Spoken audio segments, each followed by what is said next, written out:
할머니 유품 상자 속 인형. 집안의 공기가 이상하게 적막했다. 할머니가 떠나신 지 이틀째 되는 날, 손주는 홀로 거실에 앉아 할머니의 유품을 정리하고 있었다. 세월의 먼지가 쌓인 상자들 속엔 오래된 이불, 누렇게 바랜 사진들, 그리고 보석함 같은 작은 물건들이 차곡히 들어 있었다. 하지만 마지막에 손이 닿은 하나의 나무 상자가 아무래도 느낌이 달랐다. 상자는 오래되고 모서리는 다 닳아 있었지만 자물쇠만큼은 깨끗하고 반짝였다. 마치 최근까지도 누군가 애지중지했던 것처럼. 손주는 머뭇머뭇 열쇠를 돌렸다. 톡! 부드럽게 열리는 순간 손주는 숨을 들이켰다. 상자 속에는 헝겊으로 감싸진 작은 인형 하나가 들어 있었다. 인형은 마치 오래 울다 지친 얼굴처럼 귀퉁이가 닳아 있었고 옷도 헤어져 있었지만 단 하나, 눈만은 이상하게 또렷하고 살아 있었다. 손주는 순간 오싹했다. 인형이 오래된 물건이 아니라 마치 어제까지 누군가 품에 안고 있었던 것 같이 생생했기 때문이다. 새벽 2시 들려온 작은 숨소리. 그날 밤 손주는 인형을 책상 위에 두고 잠이 들었다. 하지만 새벽 2시 17분쯤 어디선가 작은 아이가 숨을 참으며 훌쩍이는 듯한 소리가 들렸다. 흐흡 흐흐흡. 손주는 눈을 떠 주변을 둘러보았다. 전등은 꺼져 있었고 방은 고요했다. 바람도 불지 않았다. 그런데 이상하게 책상 위에 있었던 인형이 바닥 중앙으로 조금 이동해 있었다. 마치 누군가 잡고 끌어당긴 것처럼. 손주는 헛웃음을 지었다. 내가 떨어뜨렸나? 하지만 아무리 생각해도 자다가 몸으로 인형을 밀어 떨어뜨릴 위치가 아니었다. 그때 방 문틈에서 아주 작은 그림자가 스쳐 지나갔다. 할머니의 일기장. 그 아이가 오늘도 울었다. 다음 날 나무 상자 밑바닥을 다시 뒤지던 손주는 작은 노트를 하나 발견했다. 할머니의 필체였다. 첫 장엔 이렇게 적혀 있었다. 그 아이가 오늘도 울었다. 밤마다 인형에게 내가 없으면 인형은 더 울 것이다. 손주는 미간을 찌푸렸다. 그 아이? 누구? 계속 읽어 내려가자 페이지 여러 곳에 반복된 문장이 있었다. 누구에게도 보이지 않는 그 아이를 인형이 대신 안아준다. 손주에게만은 절대 보여주지 마라. 절대.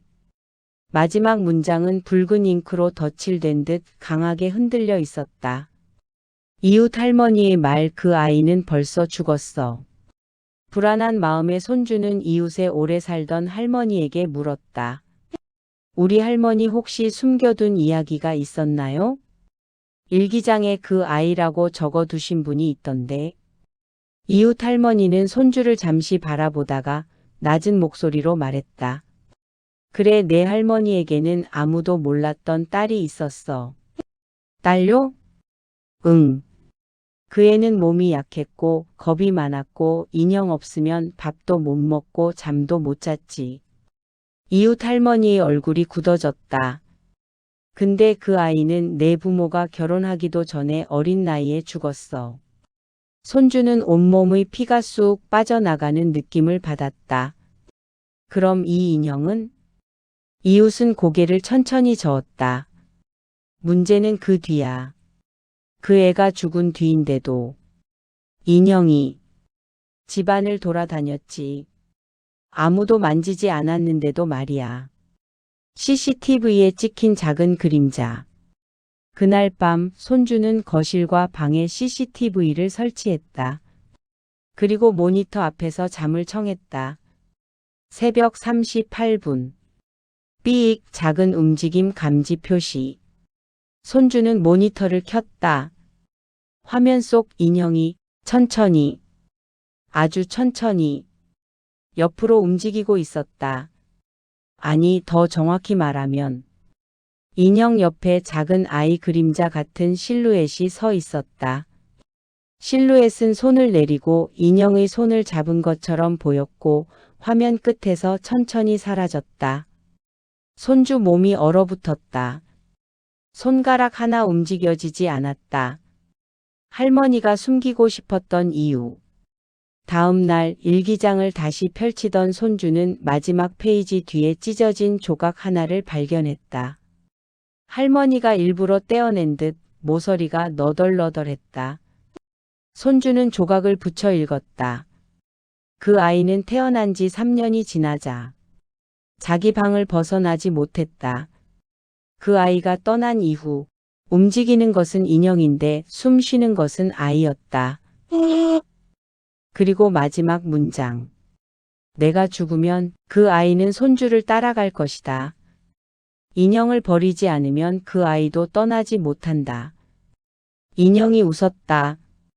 그날 밤 손주는 결심했다. 인형을 더 이상 집안에 둘 수 없다고.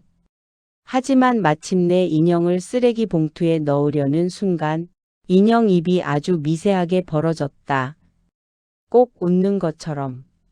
순간 집안에서 작고 떨리는 목소리가 들렸다. 할머니. 손주는 온몸에 소름이 돋았다. 지금 들린 목소리는 아이의 목소리. 하지만 어딘지 할머니를 부르는 습관적인 억양이 있었다. 할머니, 나 무서워. 목소리가 점점 가까워졌다. 발밑까지 오는 것처럼.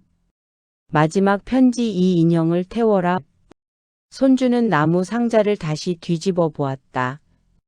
그리고 숨겨진 이중 바닥에서 할머니의 마지막 편지를 발견했다. 봉투에는 삐뚤빼뚤한 글씨로 단 한 줄. 이 인형을 태워라. 그 아이는 이제 사람이 아니다. 손주는 떨리는 손으로 인형을 들고 밖으로 나갔다. 밤하늘에 바람이 불어왔다. 라이터에 불을 붙이려는 순간 등 뒤에서 아이 목소리가 들렸다. 할머니, 나 가지 마. 손주는 라이터를 떨어뜨렸다. 불빛이 꺼지고 어둠이 깊어졌다. 뒤를 돌아보지 못한 채 손주는 그대로 울음을 터뜨렸다. 그리고 그 순간 인형의 눈이 마지막으로 반짝였다. 마치 누군가가 그 안에서 기어 나오는 듯한 빛이었다. 안녕하세요. 좋아요, 구독, 알림 주세요. 중국 조심하세요.